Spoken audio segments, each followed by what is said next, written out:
Welcome to Sustain What, a series of conversations seeking solutions where complexity and consequence collide.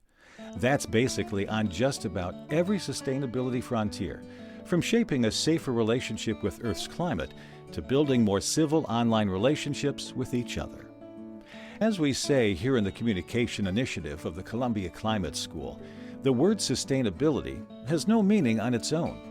The first step towards success is to ask, sustain what, how, and for whom? This program contains audio highlights from hundreds of video webcasts, which you can explore on your own at j.mp/sustainwhatlive. I'm Dale Willman, Associate Director of Columbia's Initiative on Communication and Sustainability. The webcast was created and is hosted most of the time by Andy Revkin, the longtime environmental journalist, sometime songwriter, and founding director of the initiative. Read his related dispatches at revkin.bulletin.com. And now, Sustain What? Good afternoon, good morning, good evening, depending on where you are on this fast-forward planet, which sadly, frustratingly, is still wrapped in a pandemic of our making, pandemic that's kind of been unmaking us in many ways. The world is still mostly not vaccinated, which has ramifications even now as the climate talks are getting ready to get into gear in Glasgow. There are indigenous and developing country leaders who can't come or participate because of those barriers. Everything is interlaced in ways that are hard for anyone to keep track of day to day. It's a planet that's also overheating through our fossil fuel fixation, which is hopefully in the tail end of its 150-year surge. I'm Andy Revkin at Columbia University's Climate School and Earth Institute, and this is a very special edition of Sustain What, the webcast I started early in the pandemic, March of 2020.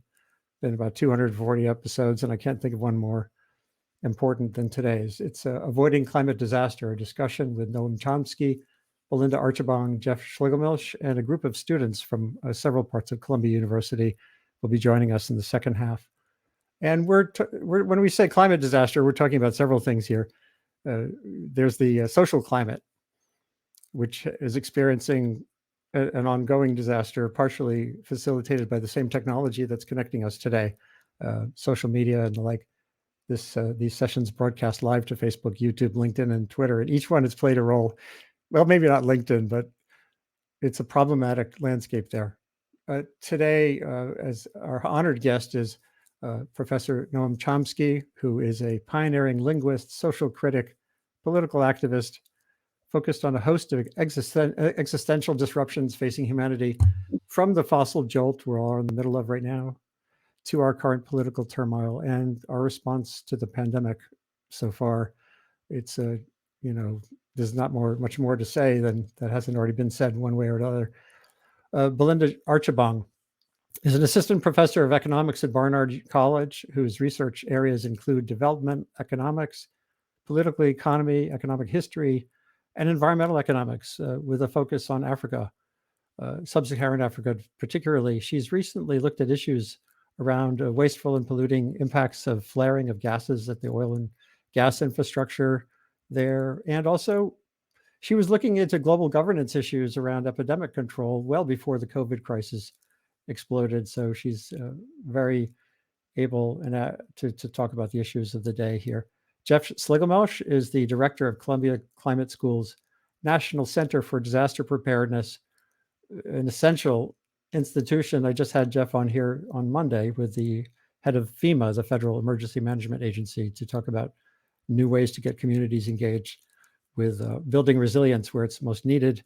He also is the author of the book, Rethinking Readiness. So we're just going to dive right in here. And Professor Chomsky, I'm going to come to you first, of course. I guess age and experience and everything else puts you in gear at the beginning here. Hold on one second. But before we do, I just want to do a quick acknowledgement of the landscape. Wherever you are on the planet while you're watching this, there was some there before you. And for us in the Hudson River Valley, where I live, and down south, as you can see here toward Columbia University, this was a landscape of colonization, of violence, of all kinds of turmoil going back through the centuries. This is our modern map with all the names we know. The name of the Hudson River is for the boat that sailed up there with Henry Hudson in 1609. But this is the map that preceded that map. And so I'd just like to acknowledge that the landscape is a living place with lots of history and layers. And I do encourage everyone to go to native-land.ca, which is kind of a Google Maps for history. And I'll be doing a session here soon with the people who founded that. So keep that in mind as we go forward. So here we are. Professor Chomsky, you know, your life has spilled into every issue that we face right now. Cognition, cultural division, how we use language, what language means to different ears and different voices. And now lately you've turned your attention to climate, crystallized through the 2020 book with Robert Pollin and CJ Policronio, Climate Crisis and the Global Green New Deal, the political economy of saving the planet. And so obviously we're going to turn to this question right away. One thing I wanted to lay before you, though, the first question really is, recently you told a friend of mine, David Roberts, a year or two ago when the book was coming out, that global warming basically has to be taken care of within the framework of existing institutions, modifying them as necessary. That's the problem we face. And just in August, with CJ, your collaborator on the book and Truth Out, you reprised the assertion that internationalism or extinction. I love that. We could do a whole session on that question. But now, as we look at Glasgow and we look at what's happening with Biden's plan, I wonder, is it still feasible to see a role for internationalism as we know it, meaning a structural approach to solving the problem that we face with climate? And given what's happening with Biden's efforts, is this challenging that idea that existing institutions can get us where we need to go? The answer is we don't know. And either the human moral capacities and human institutions are capable of dealing with this situation, or we're doomed. So there's no question about, there is really no question about whether we can deal with this within basically existing institutions, maybe modified slight ways, but not seriously changed. That's simply a matter of time scales. The possible time scale for radically changing institutions, which in my opinion is necessary, but that time scale is way out of any relation to the time scale necessary to deal with this particular problem, crucial problem. And I should say that, since you mentioned my age, that this has been pretty obvious to me since August 9th, 1945. I don't know how many people noticed, but the latest IPCC report was on the anniversary of the Nagasaki bombing. And the Nagasaki bombing, which I remember very well, made it very clear that human intelligence was proceeding vastly beyond human moral capacity and the ability of human institutions to bring about survival. Whatever you think about the pretexts for the bombing, I don't think much of them.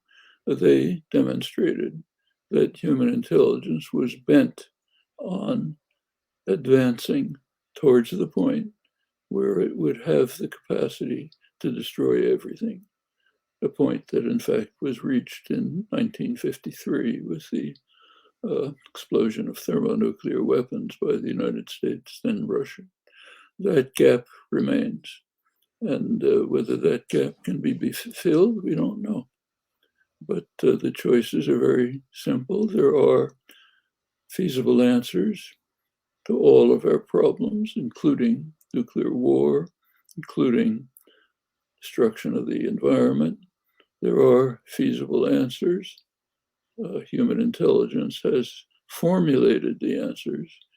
Now the question is, does human moral capacity and the nature of human institutions, do they suffice to overcome what human intelligence is capable of destroying? And the answer is we don't know. It's so interesting that you're saying this. It resonates a lot with some things that were said at the Vatican about 4 years ago, 2016. I was there for a meeting on sustainable humanity, sustainable nature, our responsibility. And a cardinal who was one of the Pope's close allies, Cardinal Maradiaga, began the meeting by saying, nowadays it feels like man is a technical giant and an ethical child. And at the end of the meeting, as I was sitting with Walter Monk, a 96-year-old American oceanographer who is legendary in science and who helped us develop a way to forecast wave heights for the beach landings in World War II. I asked him, what do you think will get us through this century? And I was kind of thinking he'd say fusion or something technical or carbon tax maybe. And he said it'll take a miracle of love and unselfishness. So here's a scientific guy, a numbers guy, who also said, we don't know, and he actually invoked miracles.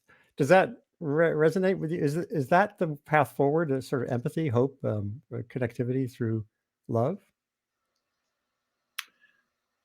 Well, with regard to being hopeful, we have basically kind of a version of Pascal's wager. We have two choices. We can either give up hope and help ensure that the worst will happen, as it will, or we can grasp the opportunities that exist, however we estimate their force, but they do exist. We can grasp them and pursue them, and maybe we can make it a better world. Those are the choices. As to whether we're capable of doing it, it will soon be known. Well, indeed. Thank you for that initial comment and reflection. Professor Archibong, I'd love to hear your perspective on anything you've heard so far, but also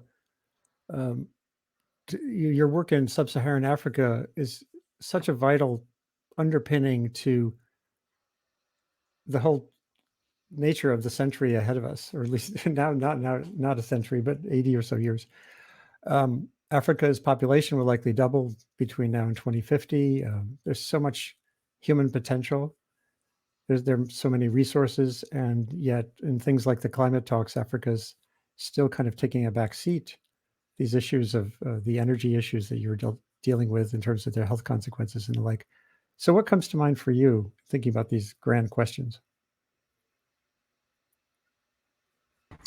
Thank you very much, Andy, and thank you, Dr. Chomsky, for those comments as well.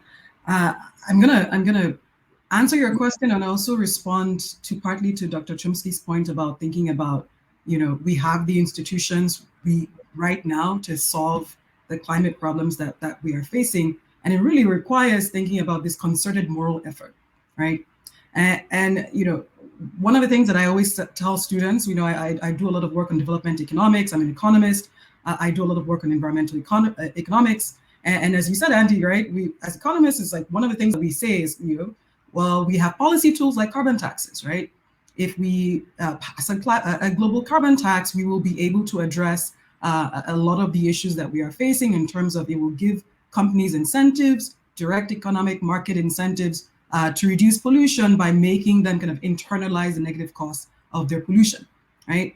And then one of the things that we don't discuss is that, well, there are a lot of very, very important and very, very valid equity concerns, very, very important, very valid questions about equity and fairness and distributive justice that many countries, right, many poorer countries will bring up and say, well, who has contributed to climate change? It certainly has not been the African countries, right? If you look at the distribution of carbon emissions, both today, going back to the 18th century, the start of the Industrial Revolution, Africa does not rate at all near the top of that list, right? Who's rating at the top of that list? It's the US, it's the EU countries, right? Especially if you look at it in a kind of longue durée approach, which is what we know is important in terms of looking at, contributions to climate change and the effects of cumulative emissions in contributing to climate change. So once we get to that, then you have to tackle these questions about, well, who is bearing the cost of climate change currently, and who should pay the costs, right? Should we think about a system where we use the institutions that we currently have again? We currently have these institutions to not just thinking about focusing on like a flat tax, but thinking about climate reparations, thinking about equity concerns, distributive justice concerns for countries who have not contributed, right? Countries in Africa, for example, who have not contributed the most historically or currently to the problem that we are facing right now, but are bearing the most cost, right? And this is what we are seeing in our research, right? So I do a lot of work on epidemics and thinking about the effects of climate-induced epidemics, right? So a bunch of people in environmental health think that we're in a pandemic currently. We're going to see more of these epidemics in the future, right? And I've been studying that in African countries and looking at the effects on everything from economic outcomes, gender inequality. We know now, but this is something we've seen in our research that these epidemics worsen social inequality, right? Makes vulnerable populations more vulnerable, essentially. And really then undermines any efforts in these African countries towards investments in health, investments in education, right? Things that we are supposed to be investing in, or we know we should be investing in to improve economic outcomes, to improve the well-being of people in these countries and around the world. And so again, none of these policies that we economists are coming up with, the carbon taxes, the cap and trade schemes, all of that, none of these policies are going to work if we don't focus importantly on the very, very, again, this is the poorer countries, African countries, Asian countries also have mentioned this, right, around the world. If we don't focus on the concerns around distributive justice, around equity, around fairness that people have brought up to say, look, any policies that we come up with need to also address the fact that historically, it is not the African countries that have contributed, for example, to the current problem, but they are the ones, it's populations in these countries that are going to be mostly affected. It's populations in these countries that are going to see everything from widening social inequality. Women are going to suffer the most. Vulnerable populations within countries are going to suffer the most. And then we can think of, and this is something that we're thinking of in our research now, what is the role of global governance institutions, right? What is the role and the responsibility of institutions like the WHO, institutions like the World Bank, institutions like the OECD, of the US and EU countries that have contributed the most historically to the state of the world as it is today? Fantastic input. One thing that comes to mind for me briefly, and then Jeff can weigh in, and then we'll get to Professor Chomsky and the students, is one of the fundamental tensions I see in covering these issues now for decades. The common element is that the West, the North, whatever, the developed world, has much more of a lens on, the ethical lens is much more about the future. And my friends in developing countries, it's about now. And I'll give you one example from a different arena. I think it spells this out. CRISPR, this new genetic technology, it's already clear it can wipe out certain mosquito species that are doing horrific damage in developing countries, dengue fever, not even getting to malaria. And the European countries were immediately saying, put a moratorium on this. It's got this unknown impacts on global ecology going forward. And the African Union was saying, people are dying now, today. And so that there are like these two different ethical lenses on the same technology. And a big chunk of me personally sides with the current plight. And that's not even, the climate issue is similar.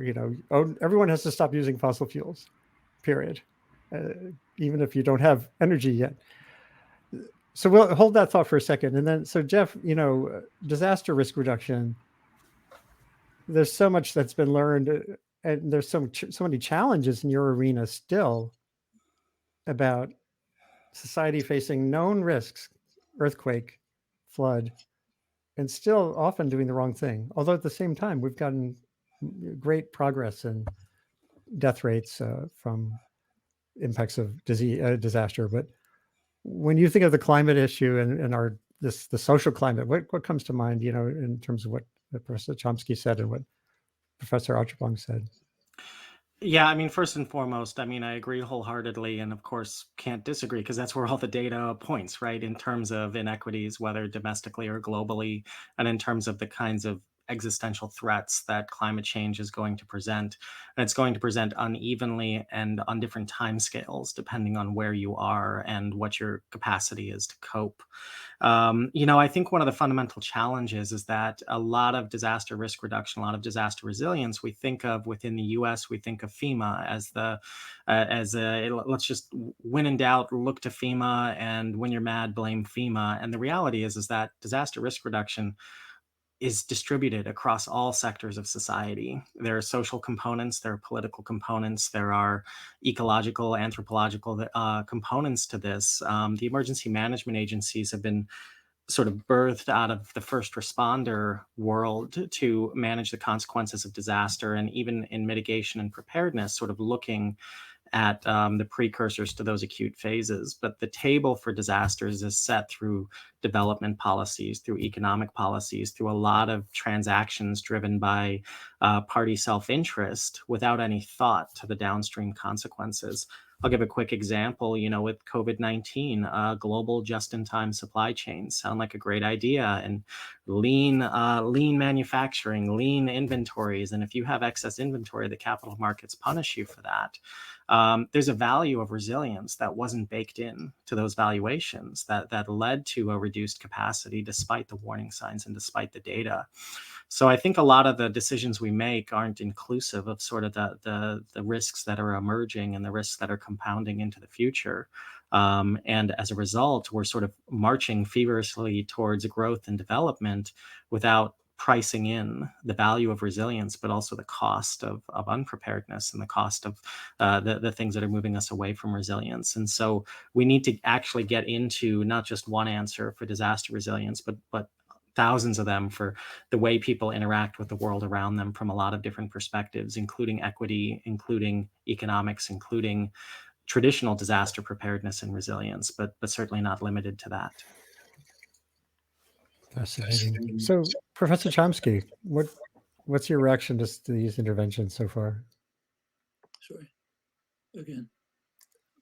What's your reaction to these interventions so far? These thoughts about developing country tension with developed world and our approach to risk generally? Certainly accurate, unless there are radical problems of inequity, radical internally and even more globally. And yes, they have to be dealt with. And the question is, are our institutions capable of it? I think the information that's coming along is not very encouraging. Take COVAX, the COVID infection.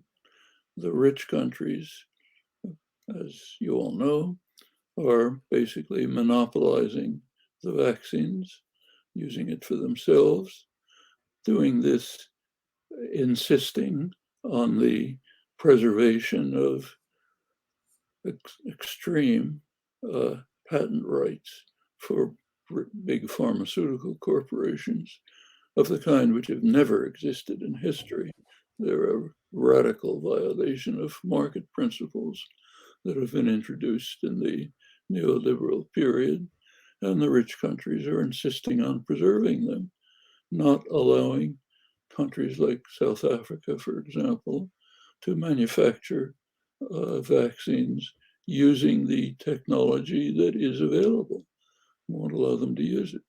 Well, and they are doing this with the understanding that they are not only consigning huge numbers of people to death and suffering, but they're harming themselves. They understand perfectly well that if you allow the virus to mutate, it will lead in unpredictable directions which could escape any protection for themselves. But that's a light shining on our institutions and on our moral character. And when I say our, I have to qualify. It's not the rich countries that have been the major culprits in creating the crisis and dealing with it. It's the rich in the rich countries. The poor in the rich countries have contributed almost nothing. So when we say we and our, we're referring to rich dominant sectors in the rich countries. They're the ones who have been overwhelmingly responsible for creating the climate crisis, for maintaining it now. Now the question came up about a serious problem. Poor countries need energy. Well, there are two choices. It's kind of like the mosquitoes. One choice is to use fossil fuels to overcome the immediate need with long-term destructive consequences. The other possibility is for the rich people in the rich countries who are responsible to tighten their belt a little, which is all that's involved if you look at the numbers, and to use the resources that are freed up to rapidly provide sustainable energy to the poor countries that need it. And actually, sustainable energy systems are very appropriate to the poorer countries, just like satellite communication is. They can skip over the long period of development through internal combustion engines and destructive use of fossil fuels and move very quickly to electrical grids, electrification, communication, and so on. And it's the same with the vaccines. So it's possible to leapfrog over the long period of very destructive development and move right to the era of sustainable energy, which we must move to survive. Actually, it's particularly appropriate to the African countries. But of course, it takes resources, and they have to come from somewhere. The Paris negotiations, of course, 2015, involved pledges to provide funding for less developed countries to move towards climate sustainability. These pledges weren't met. They're still not being met. But that's a question of whether the rich people in the rich countries are willing to tighten their belts slightly to carry out what must be done, both for dealing with the short-term deep moral problems and the slightly longer-term problem of survival. And I stress slightly because the time span is not long. Right. I'd love to hear from Belinda on this and the energy justice question here and leapfrogging. I wrote on my New York Times blog a couple of pieces years ago about the leapfrog question. We hear this often, but when you get on the ground in rural India or in Rwanda, there are these small scale interventions, like in some cases a cleaner cook stove will work and the like. But what do you feel about that? Is leapfrogging still is that happening anywhere, or is it a dream? And then I'm going to bring the students on in a moment. Yeah, I can speak from the point of view of Nigeria. I'm from Nigeria. I've done a lot of work in Nigeria. And I agree with Dr. Chomsky on the need for leapfrogging. The issue, though, or one of the issues that arises, though, is that, a country like Nigeria gets 80% of government revenue from oil, right? It is plentiful oil and gas resources. And oftentimes, gas is quite cheap. It's also a country where, this is true across sub-Saharan Africa, right? Like almost half of people do not have access to functional electricity. So on the one hand, we definitely need, and this is exactly as Dr. Chomsky said, we need a lot of investment. We need a lot of investment from rich countries, again, who are at fault for the current situation, primarily that we are in right now. So we need a lot of investment from the rich world in terms of investing in renewable energy and in making that cost effective for poorer countries in Africa, especially, right? So there is that. On the other hand, right, the choice that a country like Nigeria is, faces is that, you can have very cheap solar, for example, for electricity. But if your oil and gas resources, the price for oil and gas for electricity is still very low, then you're still faced with this decision, right? Looking at the relative prices of, well, I still have this oil and gas resource that I can exploit, and I need maybe to exploit for the revenues of my country. And so what needs to happen is that we need to go even further than this. And I always say again, this goes to it's moral will, it's equity, it's not even just more, it's duty, right? So thinking about, again, who has contributed to the problem as we have now of rich countries. And you need to go a bit further and do what a colleague, another economist, had suggested before, which is basically like pay the countries to keep those resources in the ground, right? Pay Nigeria, pay these African countries the value of their oil and gas, the value of their coal, the value of their fossil fuel, to compensate from the potentially lost revenues that they have to face, or they might be facing, if, for example, even if you invest a bunch in renewable energy and it's super cheap, but they're still facing this trade-off, right, or this other good. And this is something that it sounds outlandish, right? I remember saying this to a green investor once, and she was like, "That's a crazy idea. What do you mean pay people to keep it in the ground?" But we've done this before. This is like UN RED, right? This is the reducing emissions from deforestation and forest degradation program. We pay countries to not cut down their forests. Do the same thing. Pay countries to leave these resources in the ground and invest in making these renewable energies cheaper. So I think, again, I don't think it's not doable. I going back to what Dr. Chomsky said, I think it's a matter of political moral will. We have the institutions necessary to do all these things right now, and it's a matter of the political will and the kind of. I use this term moral, but I even saying like duty, not just moral will, but the moral duty to do this. So let's bring in the students. There's funny here. Maybe we can go deeper in another session going forward, but because these ideas are not simple, and the challenges are certainly not simple. So here we go. And it's a pleasure of mine when these broadcasts get taken over by the next generations. So maybe we could just briefly have you go around and introduce yourselves, and then you can go around with your questions. We'll start with Brian, who's just sort of below me, at least from my screen.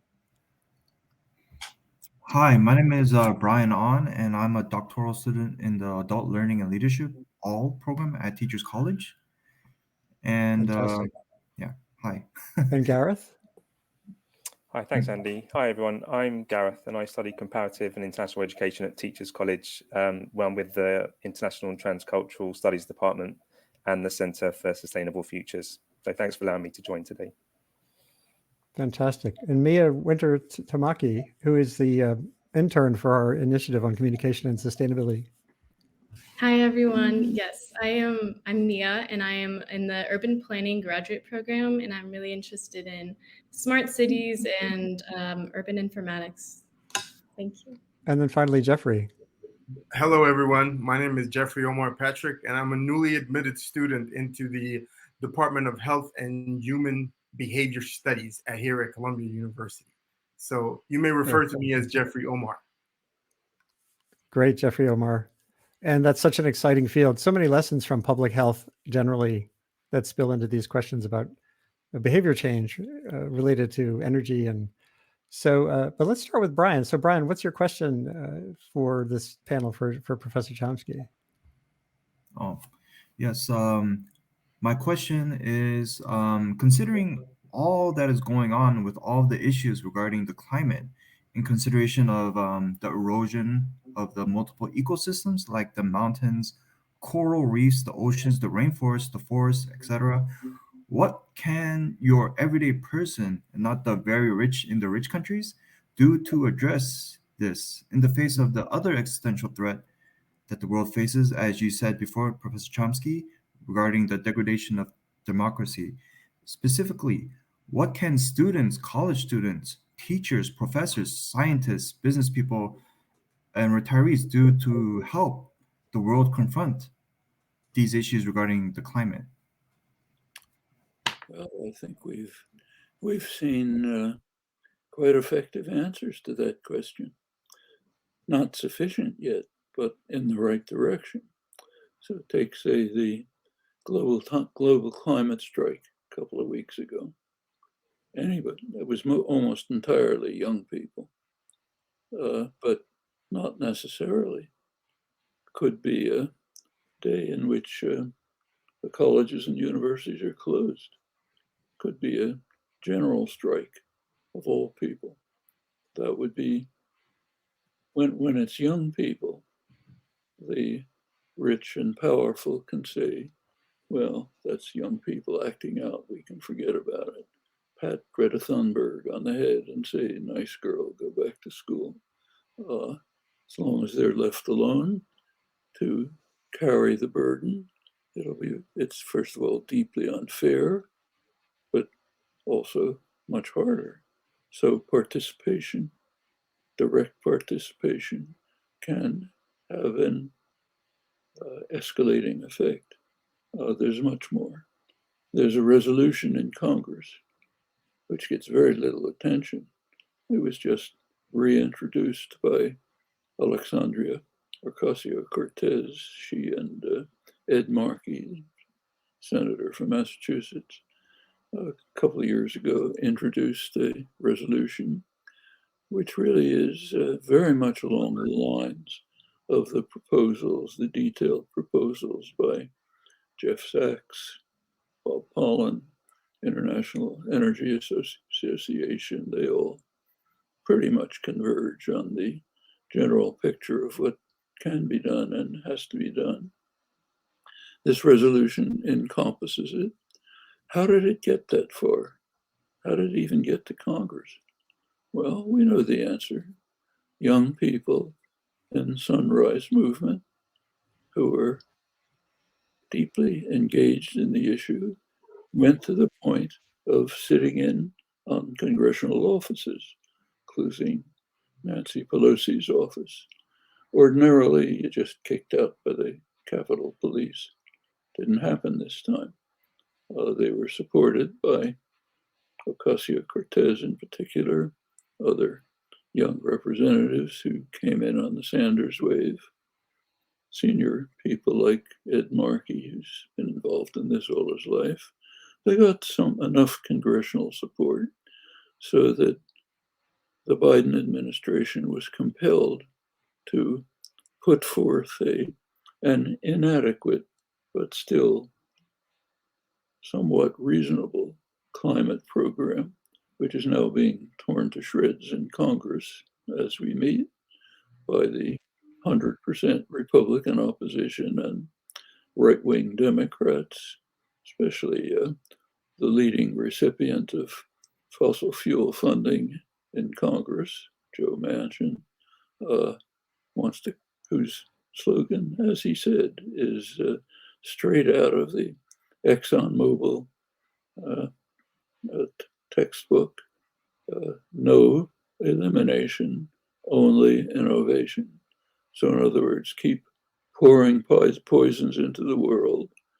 Coal baron like him can gain from it, ExxonMobil can gain from it, and maybe some futuristic technology will somehow relieve the problem. Well, that's happening right this minute in Congress, but a lot of public pressure can change it, just as a lot of public pressure led by young people in the Sunrise Movement managed to get at least a resolution in Congress, which is stalled because there's not enough pressure to move it forward. Well, that can work. It's worked in the past many times. Take arms control. There was a very important agreement signed in 1987 by Ronald Reagan and Mikhail Gorbachev, the the INF Treaty, which did advance the hope for peace considerably. It eliminated a major threat to peace. It was dismantled by Trump with his wrecking ball, which dismantled everything. But it was reached, and it didn't come out of nowhere. It came out of the greatest demonstrations in American history. Early 80s, huge public demonstrations opposing the enormous threat of nuclear war. And can't measure exactly, but that was certainly a factor in Reagan's agreeing to Gorbachev's proposals to advance the chances for peace quite considerably. It's happened many times. Things just don't happen by themselves. You don't get gifts from above. You can win concessions from above by acting and engaging. And there are all sorts of opportunities, ranging from the electoral arena to civil disobedience to talking to your neighbor. All a wide range of options are open for everyone. They certainly are. Jeff Schlegelmilch, I think you had a reaction too, and then we'll get to Jeffrey Omar. I just wanted to add, in addition to that, I mean, I agree with organizing and pushing these agendas forward, and certainly with the notion, of mitigating future impacts. The other piece I would just want to put out there is also to brace for impact. What I mean by that is that there are the compounding disasters that we're seeing driven by climate change directly and indirectly, and the underlying inequalities. They're going to get worse before they get better, even with the most effective intervention strategies. It is shockingly predictable who is more vulnerable to disasters than others. And it's overlaid very much with the inequalities in our society. And community-based organizations, food banks, groups that are there to serve people where no one else does, and also working to erode some of the inequities and the programs that tend to favor folks who have easier access to government resources. These are going to be really essential for adapting to climate change. And just very quickly, I think that we've kind of been our own worst enemy in some ways by pushing so aggressively for mitigation, because it's crowded out a lot of conversation on adaptation, which is really essential, hand in hand, not letting up the gas on, I guess that's a bad analogy, not letting up the effort on mitigation, but also putting a lot of effort into adaptation. And also, I think the current political climate also shows a drastic need for better understanding the root causes of opposition, because we can't get there with 51%.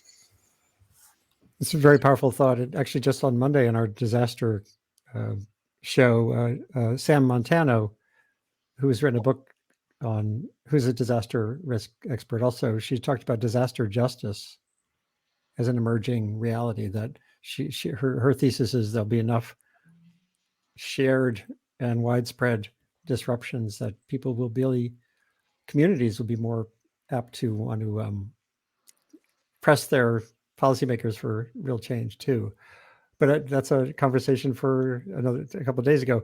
Jeffrey Omar, so yes, you've been smiling down there, and I think you've got an eager intervention here. Okay, so first, thank everyone for being here today. It is greatly appreciated, especially on this particular subject matter. As a student in the doctoral program for health and human behavior studies, what I'm studying at Columbia University Teachers College is preventative healthcare. But I also have a special and a very critical concentration on deconstructing racism in the industry. However, the more I examine the follies of racism in this country particularly, the more I realize that the problematic issue with our health, with our healthcare, with our policies, with health caring for the planet, it is actually classism. And in this neoliberal system, I have learned that it is precisely the business class that is facilitating all the necessary public policy changes that we need.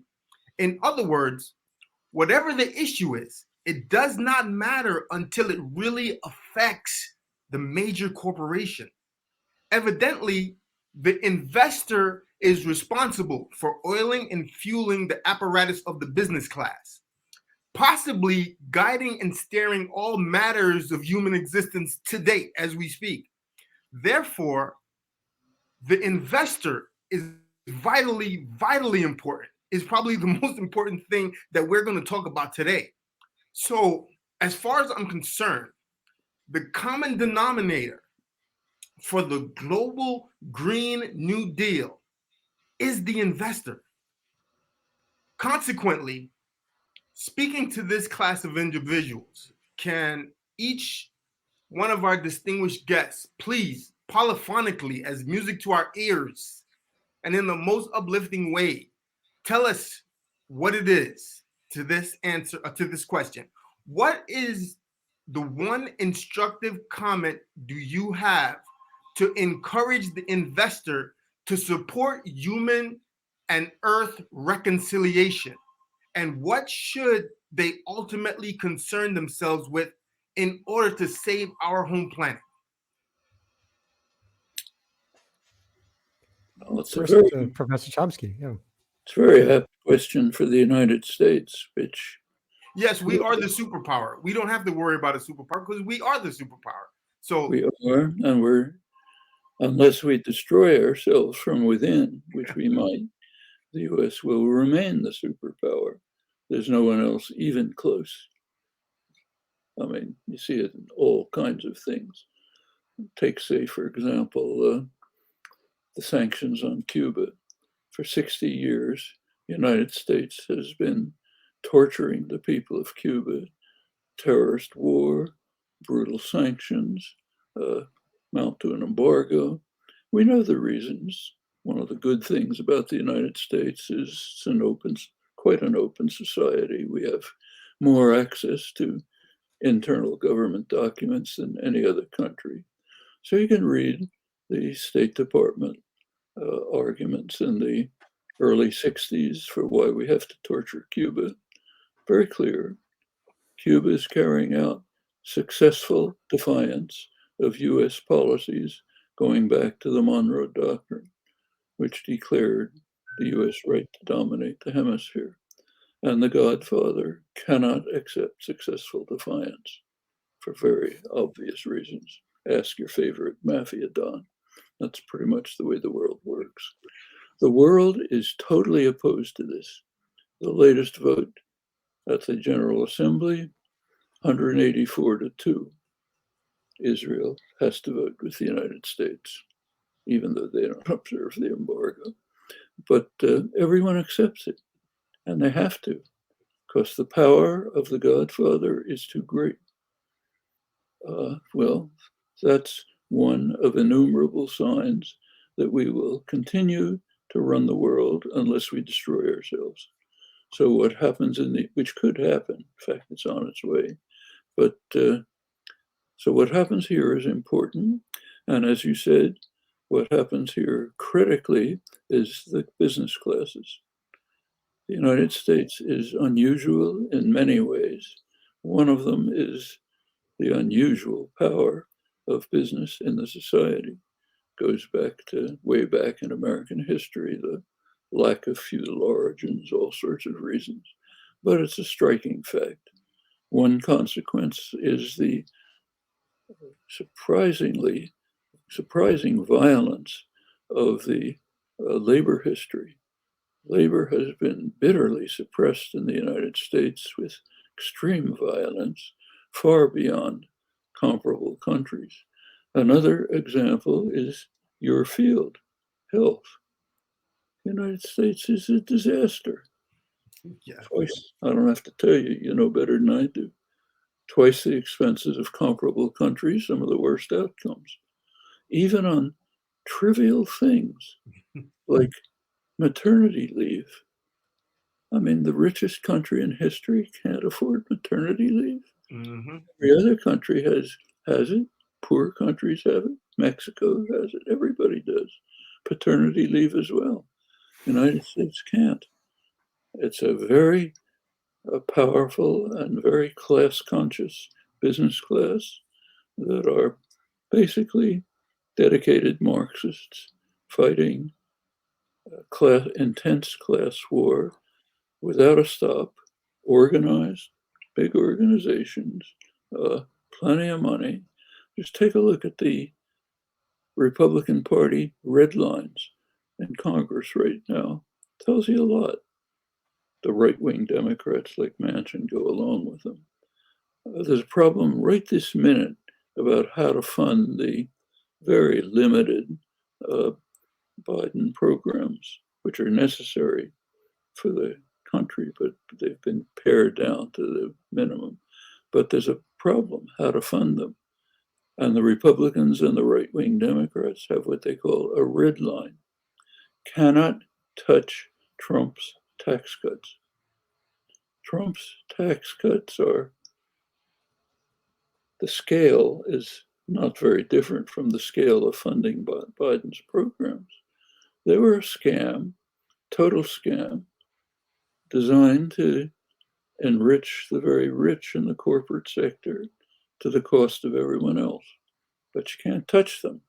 That's a red line. Sign of the power of the highly class conscious business classes, backed by a political system which has one party totally dedicated to their interests, the other more or less dedicated to their interests, a little less so. Well, these are institutional facts that shouldn't exist, but to overcome them is a major challenge. Healthcare is a striking example. Childcare, maternity leave is another. Take a simple thing which happens to be on the front pages again now, wage theft. One of the devices that's used to smash poor people in the face is to just not pay wages. They can't do anything about it. A lot of them are undocumented. They don't want to show their faces. Many are poor, don't have the resources to. What's being done about that? Well, there is a very powerful, important organization called the American Legislative Exchange Council, ALEC, corporate funded, works very hard at the state level. Crucially, at the state level, it's a lot easier to buy off and intimidate state legislatures than people in Congress. So work at the state level to drive home legislation which supports business rights. One of their main programs is to prevent any legislation that blocks wage theft. In fact, they go further, block any inquiry into late wage theft. Have legislation which blocks any inquiry into the robbery of poor, often undocumented people, working people, by simply stealing their wages. There is no stone that is left unturned in vicious, one-sided class war. We have to face that reality and overcome it. Equity is a much too soft a word for what's actually happening. And this leads right to the environmental destruction. The playbook of the energy corporations is what Joe Manchin formulates: no elimination, only innovation, what's called greenwashing.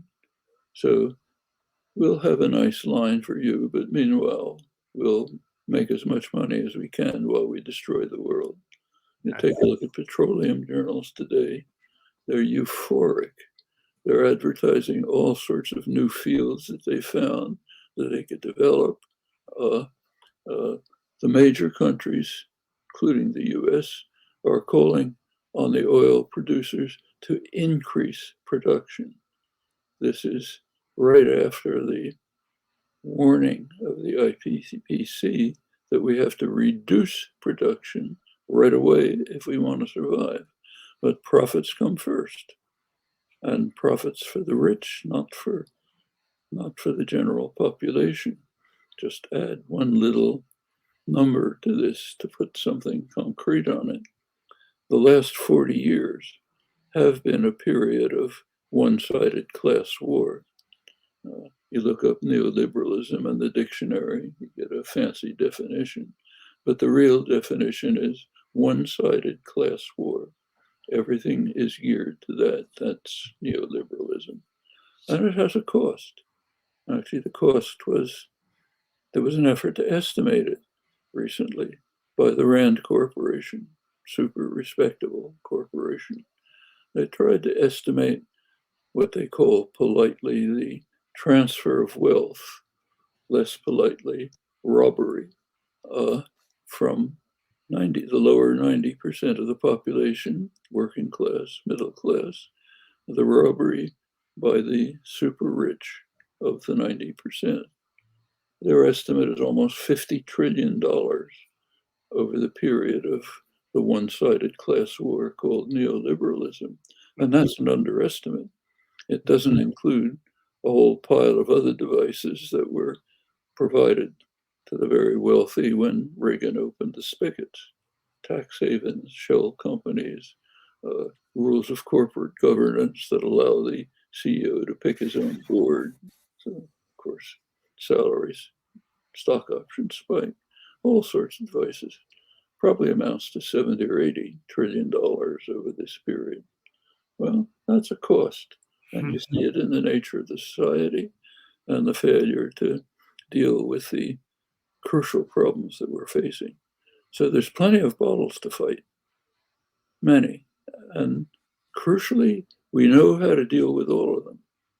It takes energy, dedication, commitment, struggle.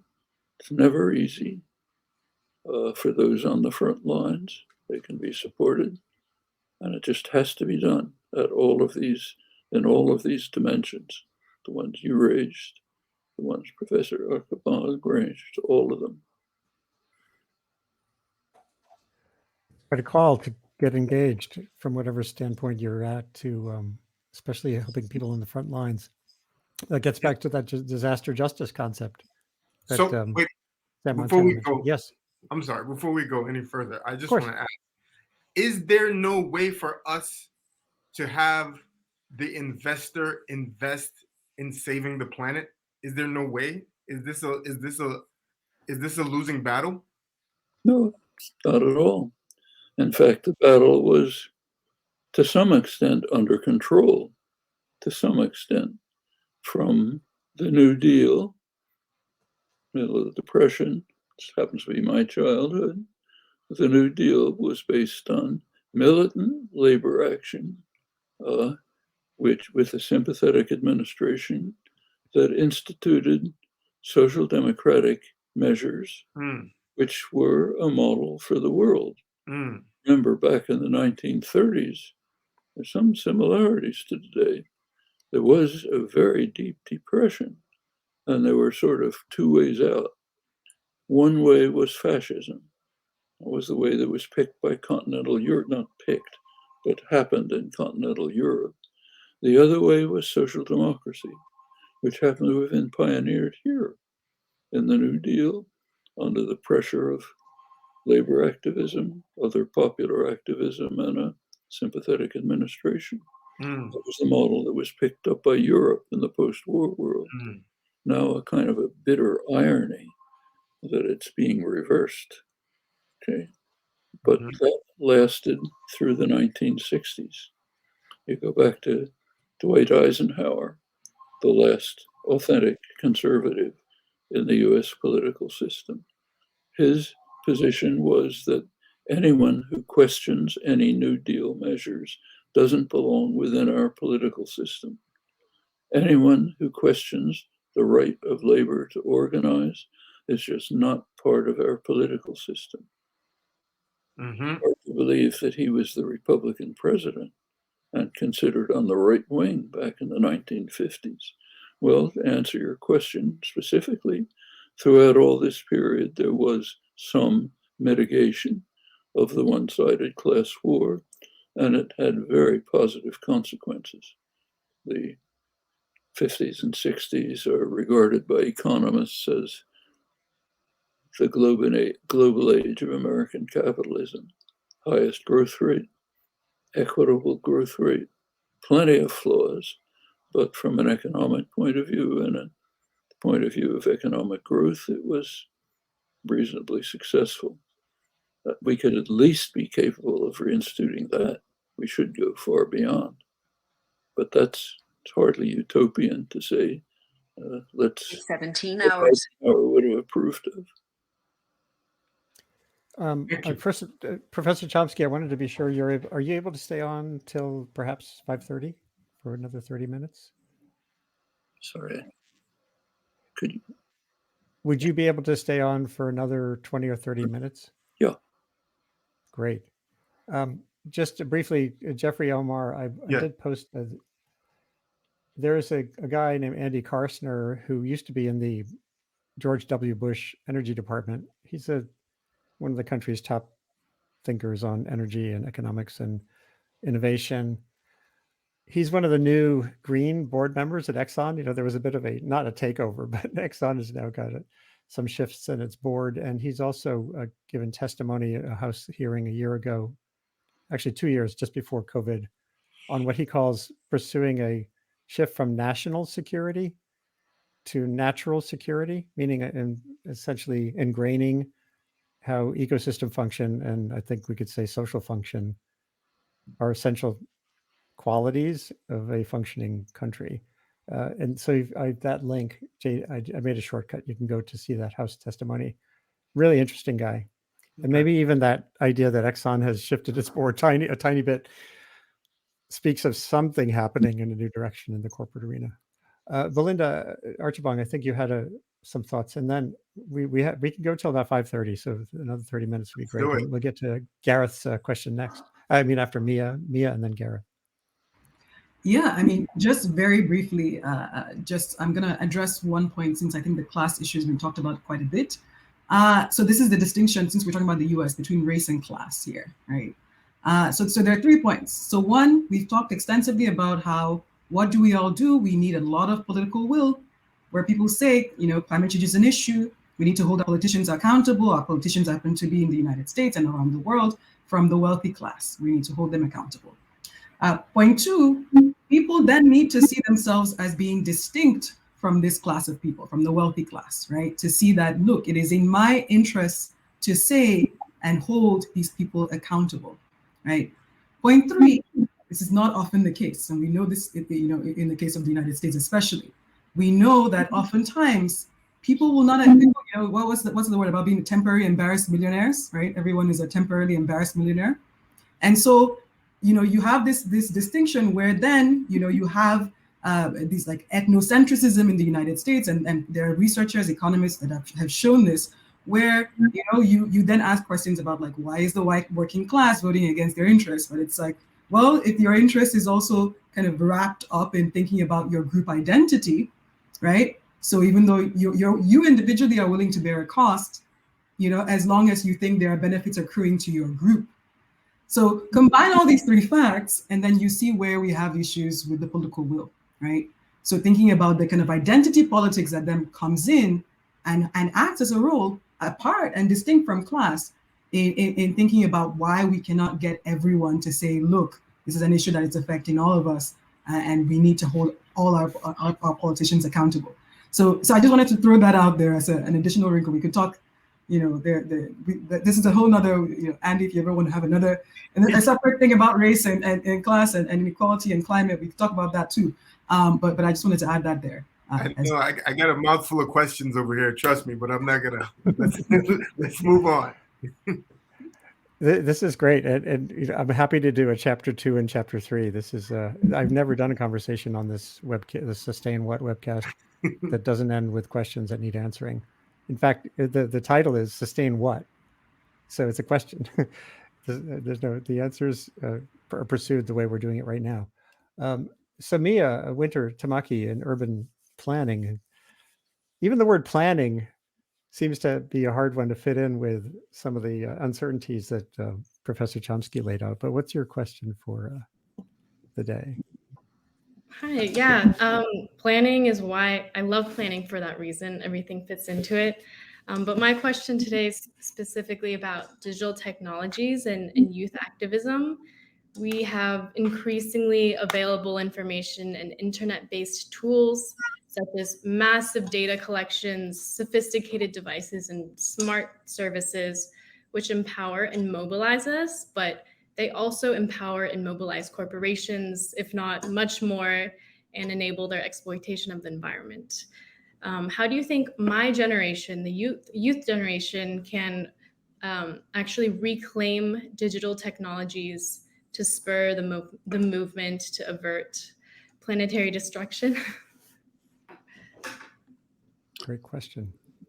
So the question is about available technologies that can be used. We got to be How to kind of reclaim it from big data, big tech, and actually use it as a method of activism. Well, if we leave the choice of development and implementation of new technology to powerful institutions of concentrated capital and government, they're going to use it for their purposes. This has to be under public influence and control. So, for example, there's a big movement called ESG in the corporate system: environment, sustainability, governance. Huge amount of money in it, around $30 trillion, I think, of investment funds involved. Well, sounds nice. Back in the 1950s, this used to be called soulful corporations. The corporations were not in it for money, they were soulful corporations working for your interests, the interests of the poor, devoting themselves selflessly to the common good. Well, we've had a revival of that. The reason for the revival is public pressure, which was causing what are called reputational risks in business speak. You can't face reputational risks, so we have to do something. So we'll be soulful again. We'll present ourselves as very soulful. We'll committed to ESG. $30 trillion is not a small number. So if they were to do it, it would have an impact. Well, I think this is about 20 years now, maybe less. And there are now some studies coming out about the impact. In fact, I think there was one discussed in the press today. The impact turns out to be essentially undetectable. There are lots of ways to make it look as if you're doing really nice things while you're increasing the bottom line, you're increasing profits.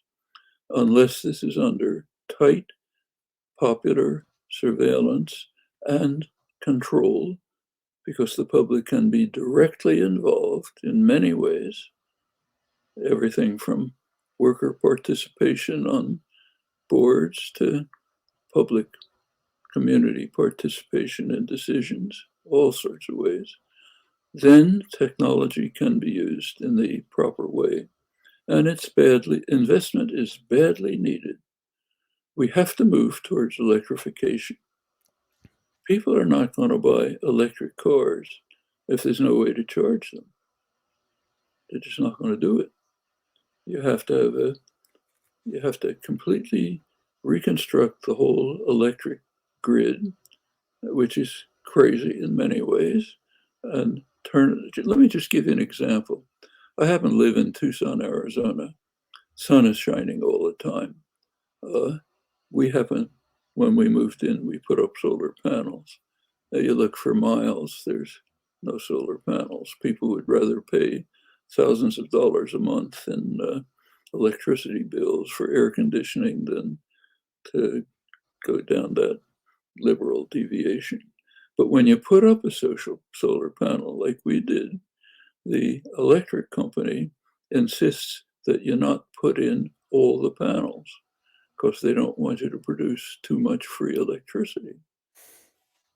So, and you can't feed the extra electricity back into the grid, which is, it's insane. Sun's shining all the time. You can't even put the solar panel up in the first place, then feed it back into the grid, or even put up all the panels.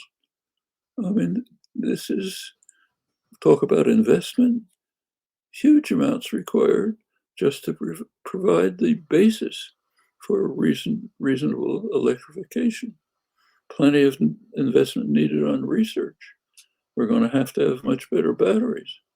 There's been enormous improvement in cutting back the costs of sustainable energy, but there are real problems remaining. You have to be careful not to be caught up in the greenwashing evasion. Yeah, let's have investment in some technology which may or may not remove some of the poisons from the air. And it's not just electrification. We're destroying the land. Industrial agriculture is destroying the land. Industrial farming is not only vicious and brutal in the way animals are treated, but it's causing enormous problems. One of the problems it's causing doesn't get much attention outside the medical field, but it could be very serious. That's antibiotic-resistant bacteria, microorganisms. They're developing. It's getting to be dangerous to go to hospitals. Predictions are in another couple of decades of this, may be impossible to have surgery because the dangers of ARMs are just too great. Well, where are they coming from? A lot of it is coming from industrial farming. You pack chickens and cows and pigs into tiny containments, they're going to spread diseases. You want to make profit, you don't let them out on the range. You just feed them with antibiotics. Well, you feed them with antibiotics, you get mutations. You try to make more antibiotics to contain the mutations, they get ahead of you. That's what's happening now. Everywhere you look, there's massive places for investment, serious innovation, activism, work, no shortage, no question about what to do. It's just pouring all over us. The problem is, let's do it. Wherever you want to devote yourself, work there. That's another great call to everyone, whatever your age, to engage. And to me, the upside of social media is that you can then spread the insights and hurdles that you have. So that part of the technology, as long as there's an open internet, and again, one that extends into past the digital divide, parts of the world that are still not connected, that can be a force for good as well as for the stuff it's done for those who want to polarize and paralyze. So Gareth, you've been very patient, and we're getting toward the end of this session. And so I'd love, at the end, we'll have our three prime guests give a final call to action. But what's your question for, or your reaction today, Gareth? Thank you, Andy. Professor Chomsky, my question for you is about education. You've spoken before about education's great power to help address the existential risks we face. And yet you've also spoken about the capitalist market forces that so significantly shape how we educate society. So having been a school teacher, I recognize these forces in the pressure and responsibility to teach children, often from more disadvantaged backgrounds, such that they'll be able to find jobs or get into college when they're older. And like you, I do recognize the great potential that schooling provides to shift social consciousness. But like me, many teachers feel that focusing on such things, even as profoundly important as the climate crisis, risks our students' employment prospects. So given this, my question is, how might we best support teachers to grasp the opportunity to help educate society to address existential dangers, but who also feel the pressure of preparing their students to negotiate the capitalist realities they will face after school? Thank you. It's a very central problem. Actually, going back to the one-sided class war called neoliberalism, one of its major features has been an attack on education. defund schools, defund colleges, get rid of the public education system. It's perfectly open, nothing secret about it. The economic guru of neoliberalism, Milton Friedman, was openly in support of ending the public education system back in the 1970s, when there were efforts to evade the anti-segregation legislation by setting up private schools, pretending to be religious schools, basically segregated schools for what was the white flight that was going on to avoid integration.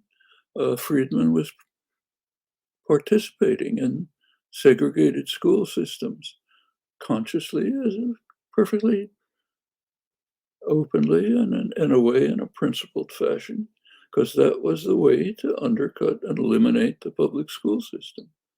We have just gone through 4 years when the Secretary of Education was openly committed to eliminating the public education system. It wasn't a secret, it was open. Take the colleges, take a look what happened just now in Congress. Pretty depraved. Part of the Biden program was free community colleges. Notice that most countries have free higher education, rich countries and poor countries. Mexico has free higher education. Germany, Finland, France, Brazil, free higher education. When it's proposed here by Bernie Sanders, it's considered too radical for Americans. It's like childcare, much too radical for Americans, you know. Well, there was an effort to have free community colleges, 2-year community colleges, badly needed. That's been knocked out. Okay. Supporting teachers, as you mentioned, is just the right thing to do. One of the striking features of the last couple of years in the beginnings of the revival of labor from the bitter attacks of the last 40 years has been teacher strikes. And interestingly, they're taking place in some of the most reactionary states. West Virginia was the first. Arizona was the second. Non-unionized. These are teachers coming out and saying, not just we want better wages, which they should have been badly underpaid, but saying we want better education for children. We don't want to have to teach in a room with 50 kids, no art programs, no sport programs, no nurses. We want decent conditions for children. The right-wing legislatures won't allow that. They want to defund it, get rid of it. The population supports it. I said I live in Tucson. It's where the teacher strikes were. Drive around the town. Practically every lawn has a sign on it saying support the teachers. People who may vote Republican, but yeah, they're in favor of supporting education. Referendums show strong support for funding schools. The right-wing legislature blocks them. This is a battle that's going on at every level, from Congress right at this minute down to the town where you live. And there are also, I don't have to tell you, efforts by the right wing to control what you're allowed to teach. There's this comical phenomenon called critical race theory. Nobody knows what it is. It's just used as a way to stop people from teaching about what happened in 400 years of vicious, ugly repression of Afro-Americans. Can't teach that. It's critical race theory. None of the people talking about critical race theory have a clue what it is. It doesn't matter. But we have to block it as a way of stopping education of children in the reality of the country. And it's there's no rules and laws already being passed blocking teaching of these things. These are people, incidentally, who claim they don't like state intervention, except they love state intervention when it supports reactionary principles, support for the rich and powerful. Well, these are battles all over. I mean, a lot of people in poor communities favor charter schools. There's a reason. The public schools are so rotten and so underfunded that they'll do anything to try to get an education for their kids. It's kind of like using fossil fuels because you don't have energy. You know it's destructive, but what are you going to do? The institutions are set up so you don't have a choice. Okay, all of that can be changed, could be changed. The right wing knows exactly what it's doing when it wants to destroy the public education system. They want people to be controlled, disciplined, passive, tools in the hands of the powerful, not thinking for themselves, not being creative and independent, not coming out and saying, I don't have to tolerate this. I can get a better world. They don't want any of that stuff. So let's start from kindergarten and childcare, not allowing any serious education. There's a lot of irony in this too. Mass public education was one of the great contributions of 19th century America to the advance of democracy. US had mass public education well before Europe. In fact, even after the Second World War, the United States was way ahead. Well, you got to stop that. It's dangerous to have people educated, think for themselves, acting for themselves. You want to be passive and controlled. Okay? These are serious battles, have to be fought. And I'm afraid I really will have to leave now. I have another talk coming up. Well, Professor Chomsky, it's been an incredible honor for me personally, and I'm sure for the rest of this panel today, to spend this nearly 90 minutes with you. You're a national treasure, an international treasure.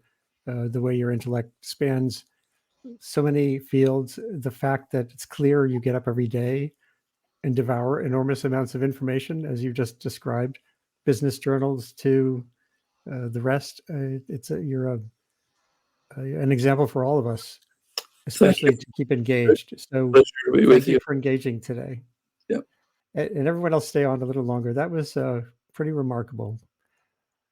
And I just can't get enough of, it's going to take me hours to just absorb the ideas that he was coming forward with, and your questions were spectacular.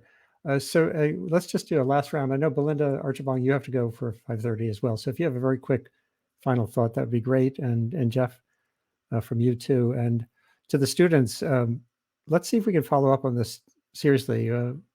With or without Professor Chomsky, we can do another round of conversations on some of these themes that have emerged. But Professor Archibong, just a final word from you. Yeah, and again, thank you very much for inviting me, and thank you to the students. It's very, very thought-provoking questions as well. So let me just end with 3 points, because we like the rule of 3 in econ. So just first of all, again, starting out with the problem from research, we know that climate change, what does it do? It's going to worsen existing social inequality, right? This is something that we're very concerned about. It's going to have disparate impacts, negative impacts on vulnerable populations. And we're seeing with the pandemic, and as I mentioned, from my research, this is something that we expect this type of epidemics to happen more frequently, unfortunately, with climate change in the future. Second, what that means is that we need real kind of large coordinated global efforts. This includes directing funding towards the most vulnerable regions and people in the regions around the world, regulating the fossil fuel industry, investments in clean energy, along with policies, right? My colleagues would say maybe more radical policies, like maybe paying poorer countries not to extract their fossil fuels, right? Going back to the point I mentioned earlier. And this will make a very big difference, I think, in avoiding the kind of the disaster or climate disaster, as kind of Andy presented this to us earlier.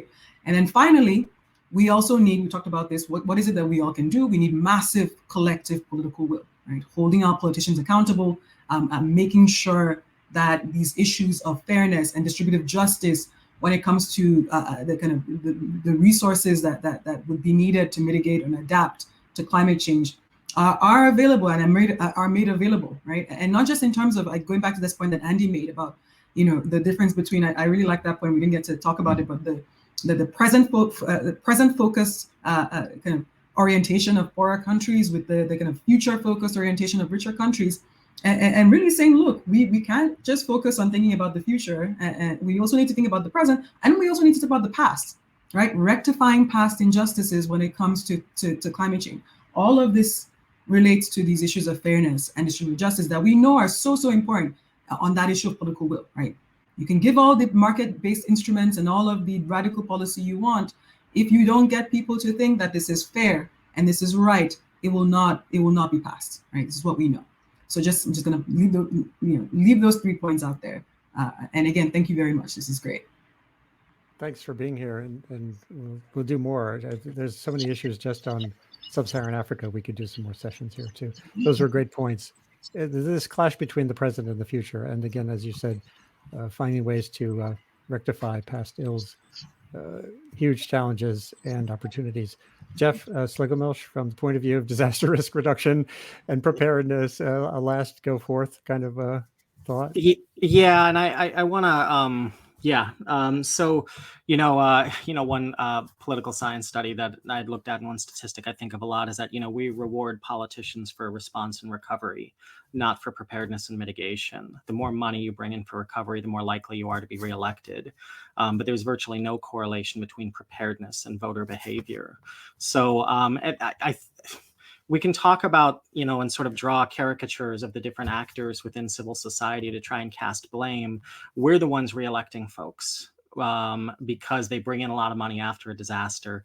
We're not asking the question, why wasn't there more money in preparedness? Why wasn't there more money? So I think that, when we talk about actions as well, too, it's important to bring that information to bear.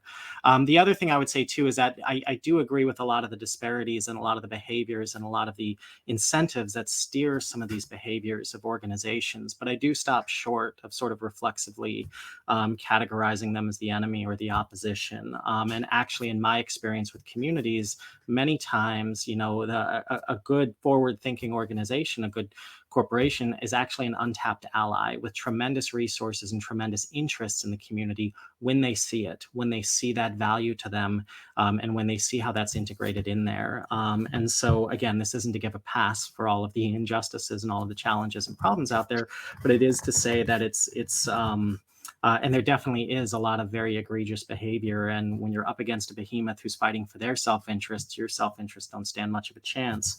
But I've seen enough on the ground and enough in working with community partnerships to also know that there is a possibility for collaboration and partnership, and where that exists, it's important to work through that. And where it doesn't exist, it's important to shine a light on that as well too, and call out injustice absolutely where it is. So I would say too, definitely don't deny yourself partnerships because of face value and where someone is coming from, but also don't be afraid to call bullshit when you see it. That's a good place to draw a close here. Again, thank you, Mia, Jeffrey, Omar, Ryan, Gareth, and Belinda and Jeff. This is Sustain What? It's the frequent interrogation of tough problems in search of pathways forward amid complexity, uncertainty, and the certainty that we're all human beings and there's common elements. The one thing that was revealed today, and some of the statistics that Professor Chomsky cited, was that there's broad support for these social programs. There was just something I read yesterday too, again, showing that polling, even among those who are so polarized, around Trump, they support the programs and possibilities, and no one wants to live in a brittle community where people are hammered. The vulnerability and injustice are things we all care about. So finding ways to bridge some of those gaps, finding your own lens, your own facet of this prism that we call the climate challenge, is the first step, and then getting dug in. And this is Andy Revkin, Earth Institute Climate School at Columbia University, calling a close to this chapter, but not to this story. Thank you all for being here today. And these, by the way, this broadcast can be shared on all those platforms right as soon as we're done: LinkedIn, Facebook, YouTube, Twitter, I'll be writing it up on my revkin.bulletin.com. Take care. Good night, everyone. All right. Good Thank night. you so much. Thanks, Andy. Thanks, everyone. Thank you. Dr. Bye. Archibong. Thank you for listening to Sustain What, a production of the Initiative on Communication and Sustainability at Columbia University's Climate School. If you like, send your feedback or ideas for future shows to j.mp/sustainwhatfeedback. Thanks again for listening. Stay safe and build a better world.